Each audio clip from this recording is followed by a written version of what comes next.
ভাঙ্গা গোলচত্বর ফরিদপুর জেলায় ভাঙ্গায় অবস্থিত বাংলাদেশের একটি প্রধান সড়ক। একটি ক্লোভার লিফ নিয়ে গঠিত। এটি বাংলাদেশের দক্ষিণবঙ্গের 21টি জেলাকে দেশের রাজধানী ঢাকার সাথে সংযুক্ত করেছেন। ঢাকা ভাঙ্গা এক্সপ্রেসওয়ে, ঢাকা খুলনা মহাসড়ক, ভাঙ্গা ফরিদপুর মহাসড়ক ও ঢাকা পটুয়াখালী মহাসড়ক নামে 4টি জাতীয় মহাসড়কের সংযোগ স্থান।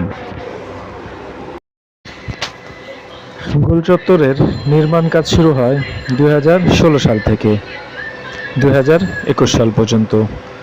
2021 সালে সড়কটি চালু করে দেওয়া হয় সবার জন্য উন্মুক্ত করা।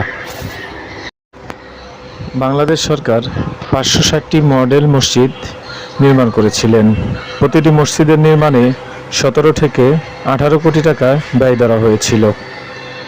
তার মধ্যে ভাঙ্গা একটি অবস্থিত। অনেক সুন্দর মনোরম পরিবেশে মসজিদটি নির্মাণ করা হয়েছে।